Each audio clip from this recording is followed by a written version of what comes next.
अलिबागचे शिंदे गटाचे आमदार महेंद्र दळवी यांनी महावितरण अधिकाऱ्यावर केलेल्या दादागिरीची एक ऑडिओ क्लिप आता समोर आली। ऑडिओ क्लिपमधील समोरची व्यक्ती महेंद्र दळवी असल्याची माहिती आहे। महेंद्र दळवी आणि अधिकाऱ्यांमधील ही कथित ऑडिओ क्लिप व्हायरल झाल्याने आता नवा वाद उभा राहिलाय।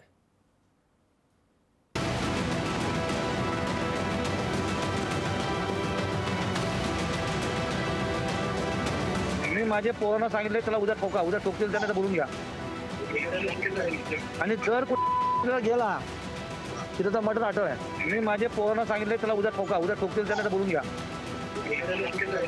आणि जर कुठे गेला तिथं मर्डर आठव आहे। महावितरणाच्या अधिकाऱ्याला जीवे मारण्याची कशी जाहीर धमकी दिली जाते हे तुम्हीच ऐका। कार्यकर्त्यांना मारहाणीची धमकी दिली जाते। रायगड जिल्ह्यासह संपूर्ण महाराष्ट्रात धमकीची ऑडिओ क्लिप व्हायरल होतीये। ही कथित ऑडिओ क्लिप अलिबागचे शिवसेना आमदार महेंद्र दळवी यांची असल्याचा आरोप होतोय। या क्लिपमध्ये वीज बिल वसुलीसाठी गेलेल्या अधिकाऱ्याला जीवे मारण्याची धमकी दिली जाते।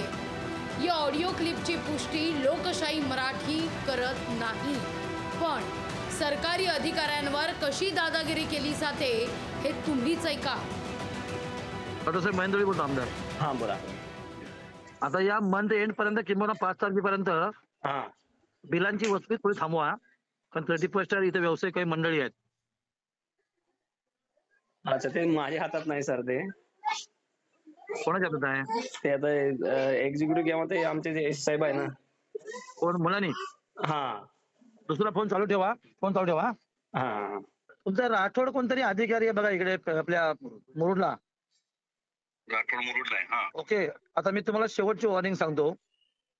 मीच आदेश दिला त्या लोकांना त्याला मजबूत मारा, रेकॉर्ड करा तुम्ही। याचं कारण असं आहे की मंथ एंड आहे, काही आता या तिथे आता 30% व्यवसाय आहेत, त्याची बोली भाषा ठीक नाही आहे। एक तर त्याला बदला अर्जंटली, नाही तर मीच आमदार म्हणून सांगतो त्याला फटके टाकायला सांगतो। बोलून घ्या, आता मी 4 पोर एवढा त्याला चांगल्या साफ करेन ना, तू परत कामाला नाही येणार। आता त्याला बोलायची हे नाहीये। मी माझे पोरांना सांगितले त्याला उद्या ठोकतील त्यांना बोलून घ्या।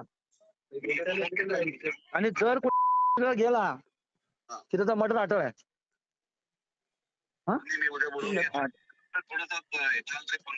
तो फालतू माणूस आहे, तुम्ही त्याला बदला।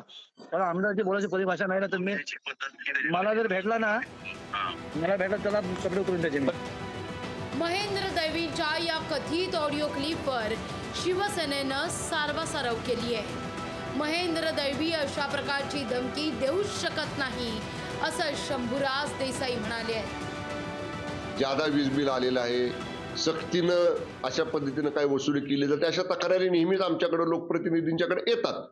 त्या अनुषंगानं कदाचित आमदार महेंद्र दळवी साहेब अधिकाऱ्याला बोलले असतील, फोन केला असेल, बाबा असं सक्ती करू नका, त्याचे काय इन्स्टॉलमेंट करून द्या, पण शब्दच्या अर्थ त्यांना जीवे मारणं वगैरे असं कुठलाही लोकप्रतिनिधी कधी करणार नाही। लोकशाही मराठीनं महेंद्र दळवींशी संपर्क साधला असता त्यांनी या धमकीचं समर्थन केलंय। लोकांना असं आर्थिकदृष्ट्या खूप लोक हे आहेत, तर आम्ही विनंती केली लोकप्रतिनिधी म्हणून। आणि हे लोकांचा व्यक्तिगत माझ्या कुठल्याही फॅक्टरीचं किंवा माझ्या घरासाठी मी कधी बोललेलं नाही आहे अगदी। आणि शब्दशः मतीचा तसा नाही आहे, परंतु ऐकण्यात त्याची परिभाषा वेगळी होती आणि त्याच्यावर तक्रारी ऑलरेडी आहेत। आणि म्हणून त्या मी येईला सांगितलं की यांना बदला, हे ठीक नाही। तरी पण त्याच्यामध्ये त्याची बोलण्याची परिभाषा आहे, एका लोकप्रतिनिधीच्या बाबतीमध्ये अशी असेल तर ठीक नाही आहे। विरोधी पक्षनेते विजय वडेट्टीवार यांनी दळवींचं अप्रत्यक्ष समर्थन केलंय। उद्रेकातून एखाद्या आमदारांनी जर ही भूमिका मांडली असेल तर मी त्याचं समर्थनच करतो। सत्ताधारी आमदार त्याचं जर ऐकत नसतील तर मग कुणाचं ऐकत असणार?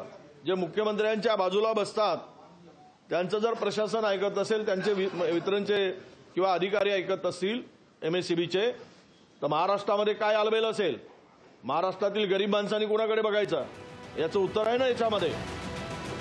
अब्दुल सत्तारांपासून संतोष बांगर यांच्यापर्यंत शिवसेनेत बोलघेवड्या नेत्यांची कमी नाही। वाचाळवीर शिवसेनेच्या नेत्यांमुळे वरिष्ठांची मात्र चांगलीच अडचण होताना दिसतीये।